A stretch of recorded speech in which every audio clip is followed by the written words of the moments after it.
All right, so my top 10 movies of the year list. Um, Taking a look at these, two of them I've actually watched in the past week and a half or so. So I'm glad I watched these before making the list. And this for me is the list of movies that both I just enjoyed and ones that I thought were actually very well made. And starting at number 10 is All Quiet on the Western Front. I always like a good war movie, and as I said in my review, I really enjoyed this one. I liked thinking about the word quiet throughout watching the movie, and wondering what exactly that meant, and it meant a lot of things. So highly recommended, and that's only at number 10. Number 9 was The Batman. I thought there was some issues with the movie, but overall, I kind of forgave those, mostly because I thought that the filmmaking was at such a high level that that it really deserved a place on my list. And then we have number 8, The Black Phone. Now this, of course, is not going to be a critically acclaimed movie, but I really enjoyed it. I liked the aesthetics of it. I enjoyed the mix of a bit of horror and supernatural mixed with the idea of more detective missing persons type of movie, kind of a clash between the two, and I really enjoyed it. Number 7, one of the ones I watched here recently, The Banshees of Miniature. A really, I believe I called it a lovely movie. It's really hilarious, and it is sad, but it's one of those movies where the real situations in there are not meant to be funny, but what they are is actually funny because of the way the actors do things, and the whole idea and the way things are presented is it just happens to be funny. They're not trying to make people laugh, but it's just a very natural thing, especially when you look at life in itself and how people can come and go out of your life. You think someone's a really good friend, and all of a sudden they just ignore you, seemingly. And sometimes you have to, although it can be somewhat sad, definitely, but it's also it's just something you just have to look at and laugh at, because it's just life. And number 6 is Scream 5, but this was a movie. I really liked the entire Scream series, and I was going into this one thinking, okay, well, it's not Wes Craven.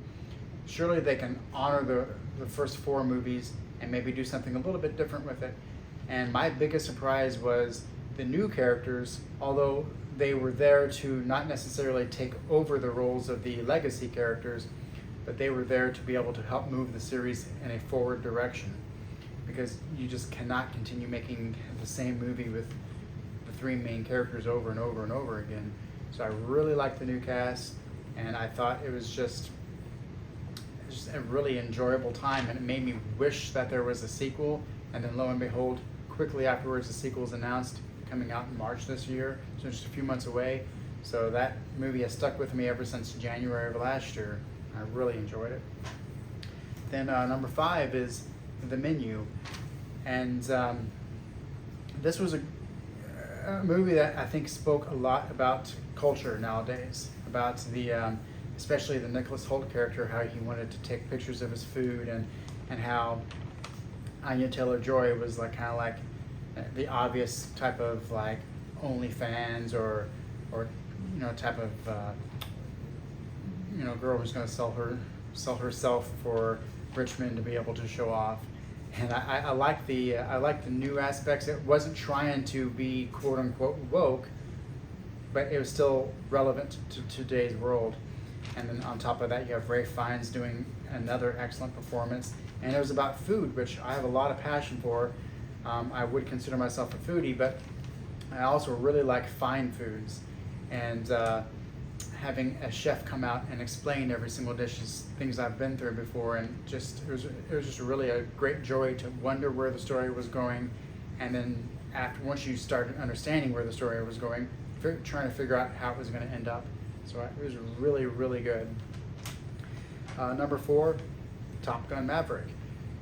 It's one of those movies that is not necessarily going to be the best screenplay, or it's not going to be the type of awards movie that you would see in a Best Picture category, but it actually is this year, I'm pretty sure, just because it did something that few movies have been able to do, and that is speak to a wide general audience, the type of audience that wants to get together and just have a really great time at the movies.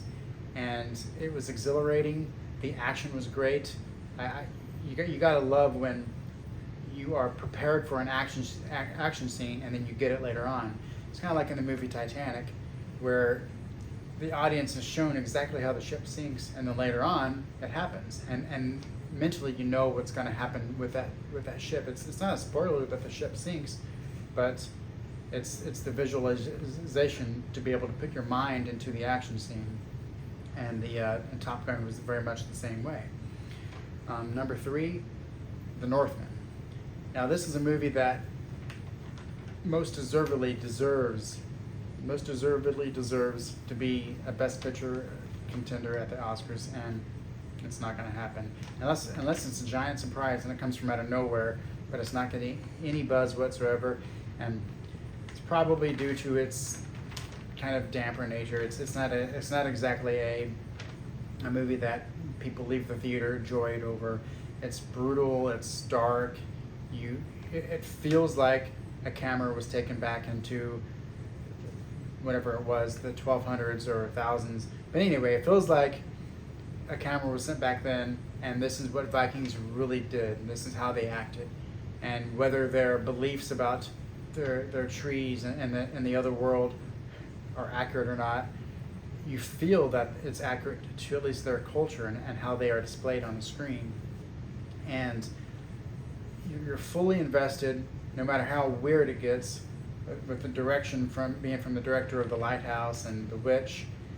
You know it's going to have that aspect of otherworldliness in it, especially with the Willem Dafoe character, but it just works on all levels, and it's just a master in direction and acting and writing. Even though there's not a whole bunch of dialogue in it, it has everything.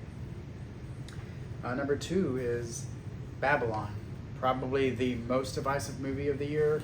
I see where some people get it or some people don't, and I hate saying that people don't get it and those are the same people who don't like it, but I think I got it, and all my positives were their negatives, and I can see why they're the negatives for everyone who hates the movie. But to me, the whole point of the movie is the way it was made, is the way that it was frenetic and fast-paced, and didn't want to dive into characterizations too much, because you kind of understand the characters already. If you like film at all, you kind of know how some of the actors transitioning from the silent period to the sound period kind of faded away. And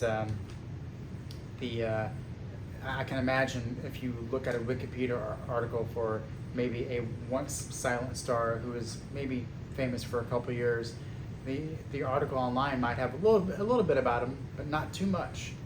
And that's what I like. Some of the characters, you just don't know much about them, and that's the beauty of it. It's showing how people in a time period can react and change, and how you can be remembered by going one way or be forgotten and going a separate way. And finally, number 1 on my list, Avatar: The Way of Water. No movie this year has made me feel more joyous, has made me think more, has made me want to watch it over and over. I've seen it 3 times at the movie theaters, which is definitely not as much as some people, but obviously more than most people out there, I would think. But I would go watch it again right now and spend the entire 3 hours and 12 minutes or whatever it is just basking in the beauty of it. And it's one of those movies where the running time means nothing. It flies by, and it gets faster and faster each time, and just it kind of gives you a reason to live and a reason to want to live with the beauty of it. And I'm not talking about the great CGI. I'm just talking about the feeling that the movie gives you. And yes, it has those kind of save the nature messages in it that I don't think personally are in your face, but it really makes you want to get out and do something to help the world and make you feel better about yourself. And it does not do it in a preachy way, which I think a lot of things try to hammer things into your head, which kind of turns some people off. Like whether it's telemarketers trying to force you into buying something, or trying to get you to donate, or just anything that tries to get someone to help out others, whether it's helping out a company succeed or helping out the needy or the poor, or whatever the case is. This movie teaches you how to enjoy the water and nature around you, and think about the animals and sea life and animals on land as well. And it does it in a way that makes you care about everything more, but also taking a step back and just not forcing it into your head. So that would be my number one takeaway. But anyway, that's my top 10 movies of the year. I of course did see a lot of movies this year. I have the unlimited, basically 3 movie a week deal with AMC, and I try to get out once every week to see something, but there has been periods this year where seemingly 2 or 3 weeks go by without a movie coming out. I mean, at one point during the summer, the only thing that came out after I saw Top Gun felt like it was Jaws 3D. I mean, the summer really paved the way for Top Gun to earn its movie, A, because it was really, really great, but B, nothing else was coming out. But yeah, there was, overall, it was a really good year for movies. Most everything I saw I liked. I skipped a lot of them that I felt was a good decision after looking back, and hopefully this year is going to be even better. I will have a most anticipated movie list coming up here shortly. I do see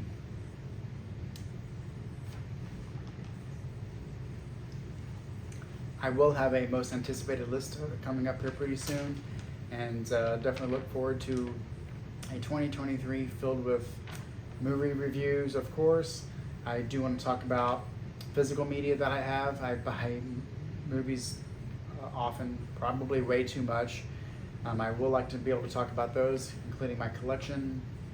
I will like to randomly talk about older movies. Maybe I can do a review of the entire Scream series before the next Scream movie comes out, or then maybe before the new Indiana Jones comes out, maybe I can review those movies. But I would also like to be able to include just random things. I know you don't want to stray too far from the main subject of a YouTube channel, but then again, should I just have multiple channels out there and then have not many videos dedicated to each one, or should I try to have a whole bunch of videos on one channel? Comments are appreciated. Please let me know what you think of my list, about my thoughts on each movie. Tell me why I'm wrong to like certain movies over others, but I'm pretty sure that this list has movies that people generally like. And whereas not everyone's going to include Scream or probably Babylon or Black Phone on their list, those movies, especially Scream and Black Phone, have more personal feelings to me, the way I like them, not so much me thinking how good they are as far as critically acclaimed they are. But until next time, have a great day.